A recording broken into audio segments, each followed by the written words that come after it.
بسم اللہ الرحمن الرحیم۔ معزز سامعین السلام علیکم۔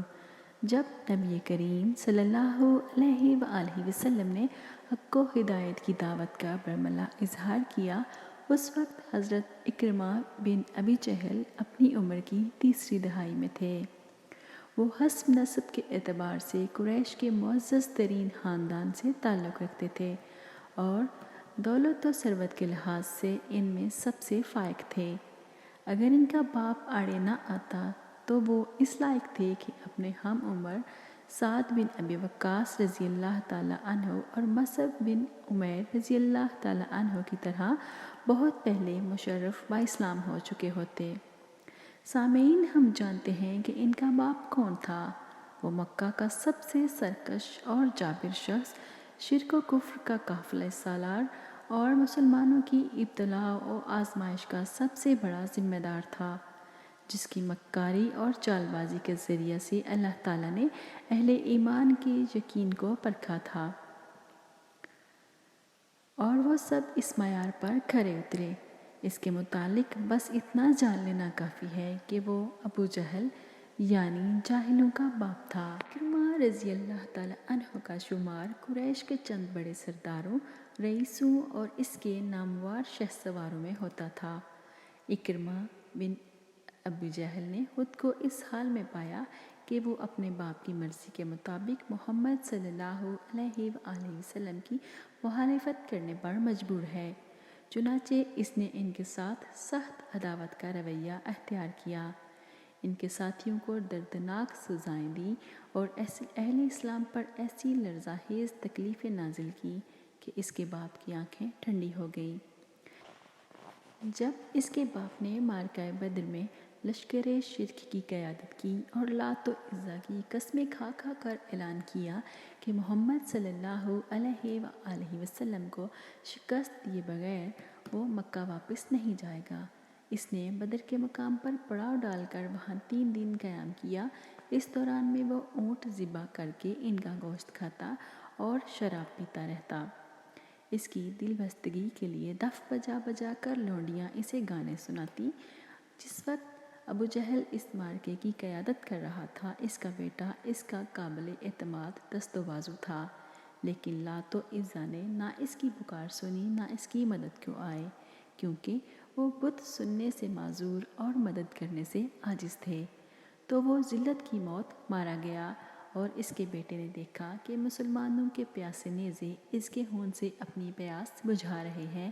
اس نے اپنے کانوں سے اس کے حلق سے نکلنے والی آخری چیخ سنی تھی۔ اکرمہ بدر کے میدان میں قریش کے اس عظیم سردار کی لاش چھوڑ کر مکہ لوٹ آیا۔ مسلمانوں کے ہاتھوں ذلت آمیز شکست کھانے کے بعد اس کے لیے ممکن ہی نہ رہا کہ وہ اپنے باپ کی لاش اٹھا کر لاتا اور اسے مکہ میں دفن کرتا۔ راہ فرار اختیار کرتے ہوئے وہ مجبوراً اسے مسلمانوں کے رحم و کرم پر چھوڑ آیا اور مسلمانوں نے دوسرے مقتولین کے ساتھ اسے بھی بدر کے کنویں میں پھینک کر اس پر ریت ڈال دی۔ معزز سامعین، فتح مکہ کے موقع پر جب قریش نے دیکھا کہ محمد صلی اللہ علیہ وآلہ وسلم اور ان کے اصحاب کے راستے ان کو مخالفت نہیں ہے، تو انہوں نے طے کیا کہ ان کے راستے سے ہٹ جائیں۔ یہ فیصلہ انہوں نے اس لیے کیا کہ ان کو یہ بات معلوم ہوئی کہ رسول اللہ صلی اللہ علیہ وآلہ وسلم نے اپنی فوج کے سالاروں کو یہ حکم دے رکھا ہے کہ وہ مکہ کے عام باشندوں سے کسی قسم کا تعارض نہ کریں، وہ صرف انہی لوگوں سے جنگ کریں جو ان سے لڑیں۔ لیکن اکرمہ اور اس کے کچھ ہم خیال ساتھی قریش کے اس فیصلے کے برخلاف جنگ کا ارادہ لیے مکہ سے نکل پڑے اور مسلمانوں کے لشکر جرار کے سامنے جا ڈٹے۔ لیکن حضرت خالد بن ولید رضی اللہ تعالیٰ عنہ نے ایک معمولی جھڑپ کے بعد انہیں شکست دے کر بھاگنے پر مجبور کر دیا۔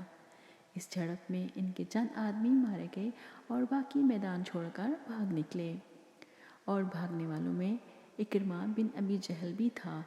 اس وقت وہ سخت حیرانی اور وحشت سے دوچار تھا۔ اہل مکہ کے مسلمانوں کے سامنے شرمسار ہو جانے کے بعد اس کے لیے وہاں کوئی جائے پناہ نہیں رہ گئی تھی۔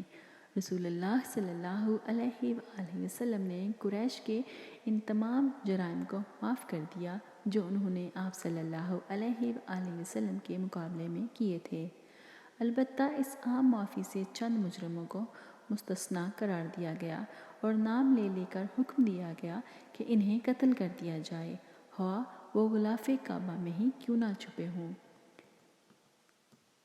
ان میں اکرمہ بن ابی جہل کا نام سر فہرست تھا، اس لیے اپنی جان کے خوف سے وہ چھپ کر مکہ سے نکلا اور یمن کی طرف چل پڑا، کیونکہ اس کے علاوہ اسے کسی دوسری جگہ پناہ ملنے کی امید نہ تھی۔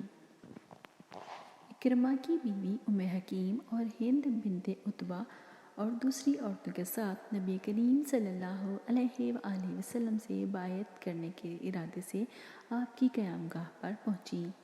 اکرمہ کی بیوی ام حکیم نے پہلے تو اپنے اسلام کا اظہار کیا، پھر یوں گویا ہوئی: اے اللہ کے رسول صلی اللہ علیہ وآلہ وسلم، اکرمہ اس خوف سے بھاگ گئے ہیں کہ آپ انہیں قتل کر دیں گے۔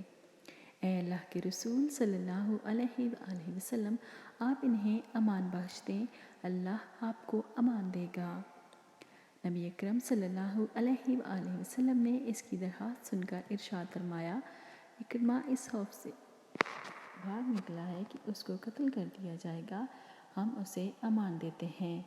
شوہر کی جان بخشی کا اعلان سن کر ام حکیم رضی اللہ تعالی عنہا اس وقت اپنے رومی غلام کو ساتھ لے کر ان کی تلاش میں نکل پڑیں۔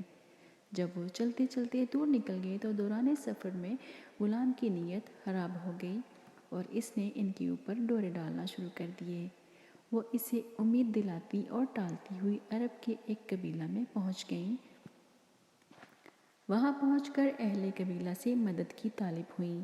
اہل قبیلہ نے غلام کو اپنے پاس قید کر دیا اور ام حکیم رضی اللہ تعالی عنہا نے تنہا اپنا سفر جاری رکھا اور آخر کار تہامہ کے علاقہ میں سمندر کے کنارے اکرمہ کو پا گئیں۔ اس وقت وہ ایک مسلمان ملاح سے گفتگو کر رہا تھا کہ وہ اسے اس پار پہنچا دے، مگر ملاح اس بات پر مصر تھا کہ پہلے تم اپنے اخلاص کا اظہار کرو، تب میں تم کو اس پار لے جاؤں گا۔ اکرمہ نے پوچھا کہ میں اخلاص کا اظہار کس طرح کروں؟ تو اس نے کہا کہ کہو: اشہد ان لا الہ الا اللہ و اشہد ان محمدً رسول اللہ۔ اکرمہ نے جواب دیا کہ اسی سے بھاگ کر تو میں یہاں آیا ہوں۔ ابھی ان دونوں کی گفتگو کا سلسلہ جاری تھا کہ ام حکیم رضی اللہ تعالی عنہا اکرمہ کے پاس پہنچ گئیں اور اس سے بولیں: میرے ابن ام، میں تمہارے پاس سب سے افضل، سب سے نیک اور سب سے اچھے انسان کی طرف سے آئی ہوں۔ میں تمہارے پاس محمد بن عبداللہ صلی اللہ علیہ وآلہ وسلم کی طرف سے آئی ہوں۔ میں نے ان سے تمہاری جان بخشی کا وعدہ لے لیا ہے، تم اپنی جان کو ہلاکت میں نہ ڈالو۔ اکرمہ نے پوچھا کہ کیا تم نے خود ان سے بات کی ہے؟ اس نے جواب دیا: ہاں، میں نے خود ان سے بات کی ہے اور انہوں نے تم کو امان دے دی ہے۔ وہ برابر اسے اس کی جان بخشی کا یقین دلاتی رہی، یہاں تک کہ وہ مطمئن اور ان کے ساتھ واپسی پر رضامند ہو گیا۔ دوران سفر میں جب وہ دونوں ایک منزل پر رکے تو اکرمہ نے اپنی بیوی سے ہم بستری کی بات کی، لیکن انہوں نے سختی سے انکار کرتے ہوئے کہا کہ میں ایک مسلمان عورت ہوں اور تم ابھی مشرک ہو۔ اکرمہ نے اس بات پر تعجب کا اظہار کرتے ہوئے کہا کہ وہ بات جو تمہیں میرے ساتھ خلوت سے روک دے، یقیناً کوئی نہایت ہی بڑی بات ہوگی۔ جب اکرمہ مکہ کے قریب پہنچا، رسول اللہ صلی اللہ علیہ وآلہ وسلم نے صحابہ اکرام رضی اللہ عنہم سے فرمایا: اکرمہ بن ابی جہل بہت جلد ہی ایک مومن و مہاجر کی حیثیت سے تمہارے پاس پہنچنے والا ہے۔ اس کے باپ کو برا مت کہنا، مردے کو برا کہنے سے زندہ کو اذیت پہنچتی ہے اور میت کو اس کی خبر بھی نہیں ہوتی۔ اس کے تھوڑی ہی دیر بعد اکرمہ اپنی بیوی ام حکیم رضی اللہ تعالی عنہا کے ساتھ رسول اللہ صلی اللہ علیہ وآلہ وسلم کی مجلس میں پہنچ گیا۔ نبی کریم صلی اللہ علیہ وآلہ وسلم اسے دیکھتے ہی بہت خوش ہوئے اور چادر کے بغیر ہی اس کے استقبال کے لیے لپکے۔ پھر جب نبی کریم صلی اللہ علیہ وآلہ وسلم اپنی جگہ پر آ کر بیٹھ گئے تو اکرمہ نے کھڑے کھڑے عرض کیا، محمد صلی اللہ علیہ وآلہ وسلم، حکیم نے مجھے بتایا ہے کہ آپ نے مجھے امان دے دی ہے۔ نبی اکرم صلی اللہ علیہ وآلہ وسلم نے جواب دیا، اس نے صحیح کہا ہے، تم مامون ہو۔ اس نے دوبارہ سوال کیا، اے محمد صلی اللہ علیہ وآلہ وسلم، آپ مجھے کس بات کی دعوت دیتے ہیں؟ آپ صلی اللہ علیہ وآلہ وسلم نے فرمایا کہ میں تمہیں اس بات کی دعوت دیتا ہوں کہ تم گواہی دو کہ اللہ تعالیٰ کے سوا کوئی دوسرا لائق عبادت اور پرستش نہیں ہے، اور اس بات کی کہ میں اللہ کا بندہ اور اس کا رسول ہوں، اور اس بات کی کہ تم زکوٰۃ دو۔ اللہ کی قسم، آپ نے حق کی دعوت دی اور خیر کا حکم دیا، واللہ آپ اس دعوت کے پہلے بھی ہم میں سب سے سچے اور نیکوکار تھے۔ یہ کہہ کر اس نے بیعت کے لیے اپنا ہاتھ بڑھا دیا اور کلمہ شہادت پڑھ کر دارا اسلام میں داخل ہو گیا۔ اکرمہ رضی اللہ تعالیٰ عنہ قبول اسلام کے بعد کفر و اسلام کے مابین جو بھی معرکہ پیش آیا، اس میں ذوق و شوق کے ساتھ شریک ہوئے، اور مسلمان جب بھی کسی مہم میں نکلے اس میں آگے آگے رہے۔ معرکہ یرموک میں تو حضرت اکرمہ رضی اللہ تعالیٰ عنہ میدان قتل کی طرف اس طرح لپکے جیسے کوئی تشنہ لب شدید گرمی میں ٹھنڈے میٹھے پانی کی طرف لپکتا ہے۔ ایک موقع پر جب مسلمانوں پر دشمن کا دباؤ بہت زیادہ بڑھ گیا تھا، وہ اپنے گھوڑے سے کود پڑے، تلوار کے نیام توڑ کر پھینک دی اور ننگی تلوار لے کر رومیوں کی صف میں گھس گئے۔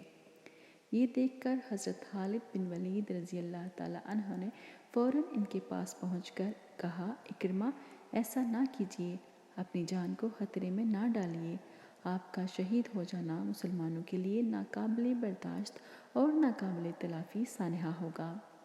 لیکن حضرت اکرمہ رضی اللہ تعالیٰ عنہ نے ان سے کہا، خالد، ہٹ جاؤ، میرا راستہ نہ روکو، صحبت رسول اللہ صلی اللہ علیہ وآلہ وسلم سے استفادہ اور خدمت اسلام میں تم کو میرے اوپر سبقت حاصل ہے۔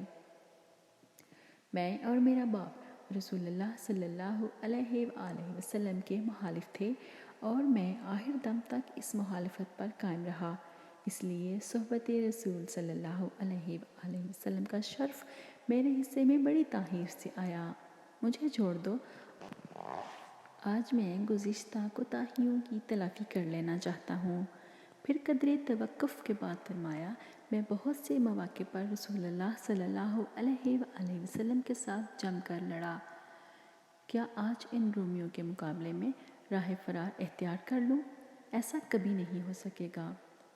جب فضائے یرموک پر سے جنگ و قتال کے بادل چھٹے اور مسلمانوں کی عظیم الشان فتح کا آفتاب طلوع ہوا تو یرموک کی زمین پر 3 مجاہد زخموں سے چور پڑے ہوئے تھے، اور وہ تھے حضرت حارث بن ہشام رضی اللہ تعالیٰ عنہ، حضرت عیاش بن ربیعہ رضی اللہ تعالیٰ عنہ، اور حضرت اکرمہ ابی جہل رضی اللہ تعالیٰ عنہ۔ شدت تشنگی سے بے تاب حضرت حارث رضی اللہ تعالیٰ عنہ نے پانی مانگا۔ جب پانی ان کو پیش کیا جا رہا تھا، حضرت اکرمہ رضی اللہ تعالیٰ عنہ نے ان کی طرف دیکھا۔ حضرت حارث رضی اللہ تعالیٰ عنہ نے پہلے ان کو پانی پلانے کا اشارہ کیا، اور جب پانی ان کے پاس لے جایا گیا تو حضرت عیاش نے اس کی طرف دیکھا۔ حضرت اکرمہ رضی اللہ تعالیٰ عنہ نے اشارہ کیا کہ پہلے ان کی پیاس بجھائی جائے، اور جب پانی پلانے والے ان کے قریب گئے تو دیکھا کہ وہ اس سے بے نیاز ہو چکے ہیں۔ جب وہ پلٹ کر پہلے دونوں صحابیوں کے پاس پہنچے تو دیکھا کہ وہ لوگ بھی آب کوثر سے اپنی پیاس بجھا چکے ہیں۔ انا للہ و انا الیہ راجعون۔ معزز سامعین، مجھے امید ہے آپ کو آج کی ویڈیو پسند آئی ہوگی، اسے اپنے دوستوں کے ساتھ شیئر کیجیے اور اس کے بارے میں کمنٹس ضرور دیجیے۔ اگر آپ میرے چینل پر نئے ہیں تو اسے سبسکرائب کر لیجیے، بیل آئیکن کو ضرور دبائیے تاکہ آپ کو مزید معلوماتی ویڈیوز بر وقت ملتی رہیں۔ اپنا اور دوسروں کا بہت سارا خیال رکھیے، ذرا آپ کو اجازت دیجیے، پھر ملیں گے انشاءاللہ۔ اللہ حافظ۔